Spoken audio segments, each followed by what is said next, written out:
Hello and welcome to this episode of Central Intelligence. I'm Agnes Werner-Click. And I'm Berlin Hartel. This week we experience Springfield history, and we also celebrate Tiny Art. Stay tuned for these stories and more because this is CI.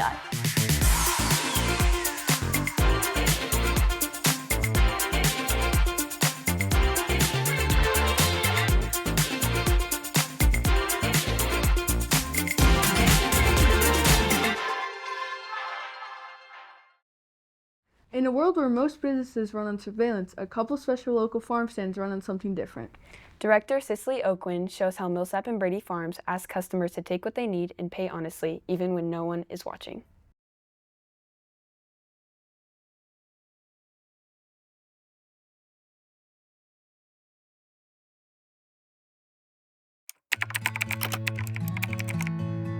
We have done really good with our honor system. So we've only had, I think, like one incident where a thing of bread was missing. But other than that, we are usually here, we have cameras, and people are usually pretty honest. One thing that's different for us is that everything is fresh made, fresh made at home, simple ingredients. So you can look on a label like our bread, it's unbleached flour, filtered water, honey, olive oil, and salt. Really simple ingredients. So people will come out, we will stop, say hi to them, we will get introduced, we'll see them regularly, and we just kind of make new friendships. One lady always comes for our oatmeal cream pies, or somebody always comes for their daily cinnamon rolls, and it's just nice being able to stop and talk to people. It's been really fun and a way for me to make a little income as a stay-at-home mom. Community definitely makes a difference, because if it wasn't for the community, I wouldn't have anybody to sell to.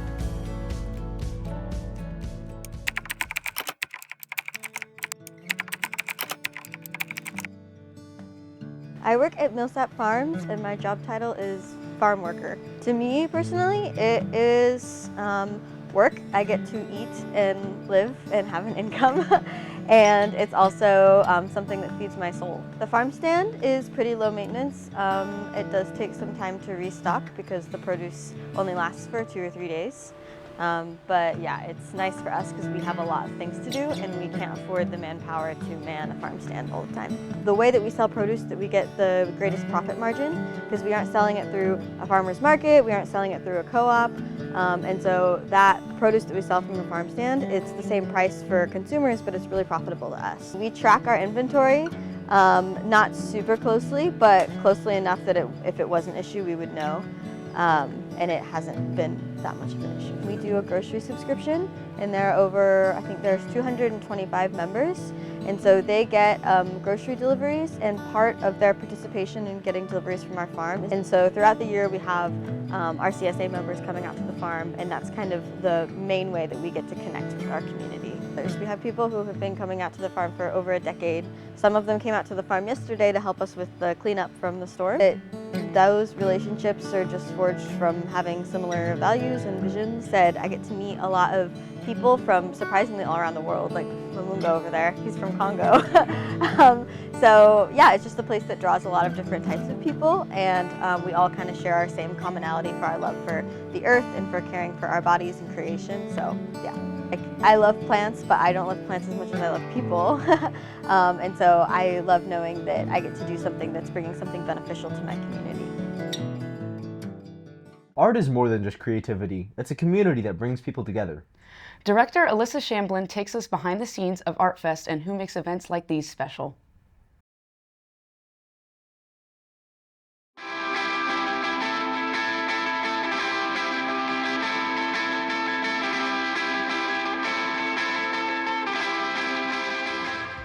ArtFest is a celebration of arts and culture from the Ozarks and beyond, but basically it's a great way for artists in the area and further to showcase their work, showcase art, and let the community see all of it.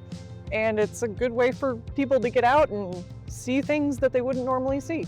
It's just a really cool way for people to experience everything that the arts have to offer in Springfield, because we've got food, we've got music, we've got artist vendors, and we have arts nonprofits on the street that you're actually able to engage with face to face. Being able, especially early on, learning how to express yourself and not being afraid. A lot of people, I think, are afraid of art. They're afraid of what people will think. they're doing it themselves, and this is not the case. I think it really lets them know that there are people out there that are able to take an idea and run with it. They're able to like use their hands to make something. You can actually take these things that you're interested in life and turn it into, if not a viable career, you can at least turn it into a hobby that you get fulfilled from. I think it brings people together though. It does. It just makes everybody happy and smile when it's in their yard. It's fun when the people are walking out here and they see friends they haven't seen in a while, even family members sometimes they don't see, and you hear the, oh wow, you know, love you, all this, have you seen this, let's go look at this, and it just kind of makes people bond. Art is a lens that it doesn't really teach you to appreciate just art, it teaches you to appreciate the human experience broadly. Art is a way that people can learn about other people's experiences and empathize with each other, and it's a really great way to figure out who you are in yourself and in your community.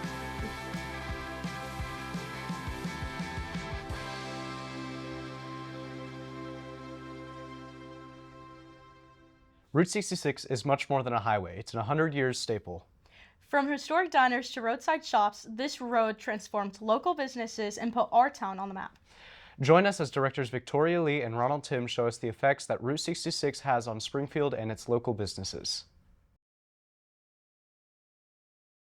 I'm the executive director emeritus of the History Museum on the Square.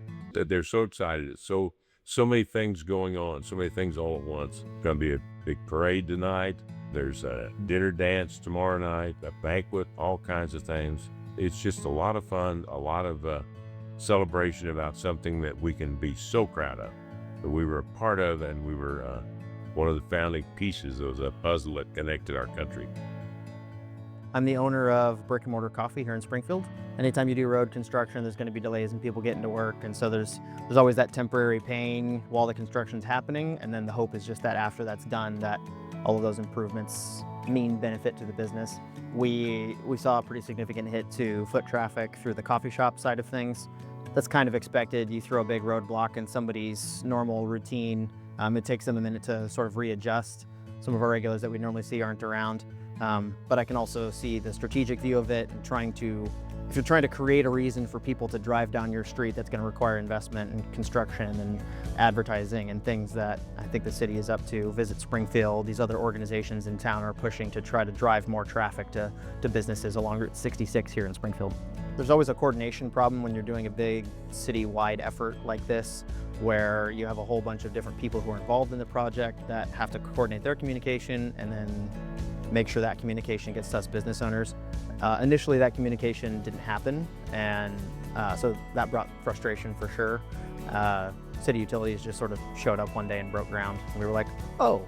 And then I was able to track down what exactly was happening, the right people to talk to, figured out what was happening, and then we were able to coordinate things to make sure that people knew that we were still open, to do what we could to make sure traffic could still happen on this street and get to us despite the construction. I am the general manager here at Civil Kitchen. We have seen a significant increase in more foot traffic down here because it brings more people downtown. More out-of-towners coming down here want to come back down here for more events that are possibly being hosted or more events that we're able to kind of put on to let people come down here more. Having the community kind of come together and building a not better relationship, but kind of working together to see how we can make things better, how can we have more events down here, and just bringing people down here for Route 66. My name is Don Harkey. I am the CEO and co-founder of People Centric Consulting. Route 66 is a great part of our history here in Springfield. It's exciting to have it here. I really like to, as a downtown person who works down here, it's exciting to see people come downtown. It's also really disruptive to the businesses that are downtown. I think that this year they've done a really good job of trying to coordinate with the businesses down here to try to make it a little bit where people know who's coming and know what's going on, so the businesses can kind of pivot to work with all the people who are coming. There's a flip side to that. we want to attract people downtown. Like we're downtown for a reason. We want people to come downtown. So when 80,000 people get to come downtown, a lot of them are from this community who maybe don't spend a lot of time downtown. They get to see what is downtown and they enjoy that. That spurs additional investment downtown. That makes it better for our people because we have better restaurants. We have more restaurants to eat at, more places to go, more amenities. So it's painful. Growth is hard, but it's worth it.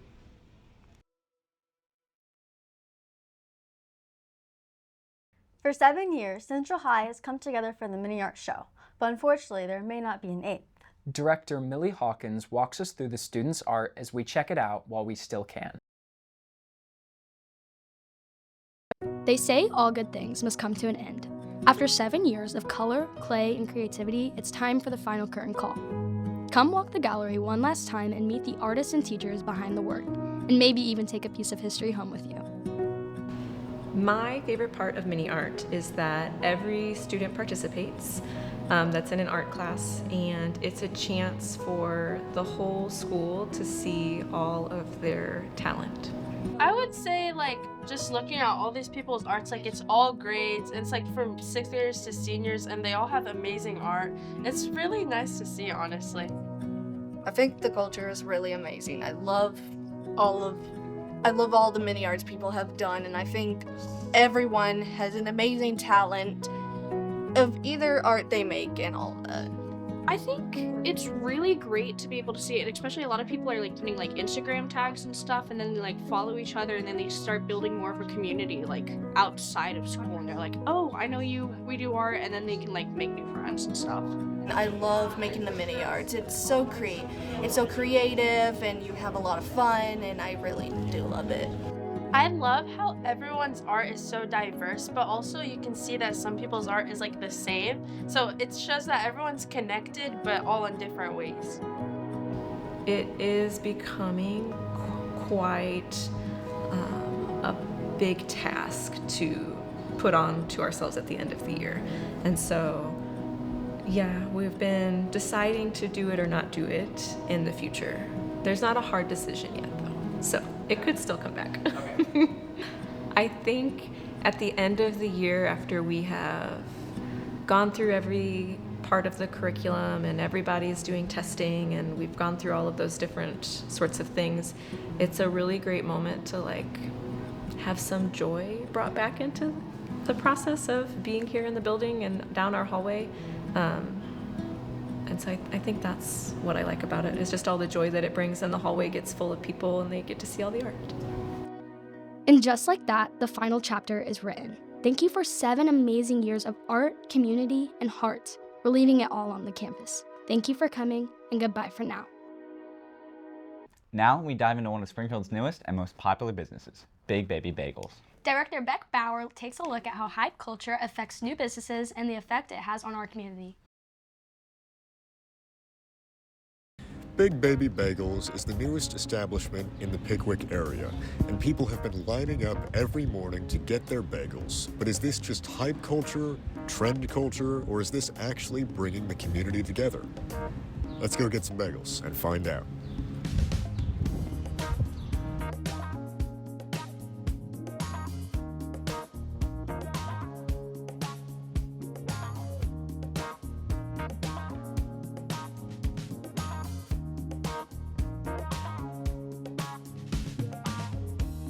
Social media. Well, I live in the neighborhood. I saw it on Facebook. But as soon as they posted about this, Instagram, honestly, yeah. My wife showed it to me on Insta. She's like, hey, Scully's turned into this new bagel shop. Let's go check it out.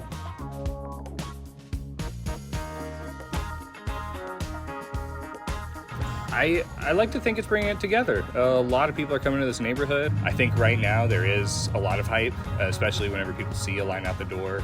They naturally are going to say, well, what's going on there? What am I missing? Scully's closed down. Mm-hmm.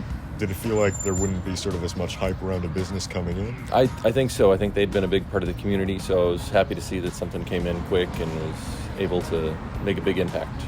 I'd love to see it stay like this, because I think businesses like this that are like trying new things and opening up like locally should get all of the support in the community. With consideration, this is not just for social media and likes. The people coming into these crowds to get their bagels are here for their community, and they're bringing up everyone around them by supporting local businesses. Thank you for watching this episode of Central Intelligence. Be sure to check out our other documentaries on YouTube. You can also follow us on Instagram at @CHS_CI. We'll see you again soon.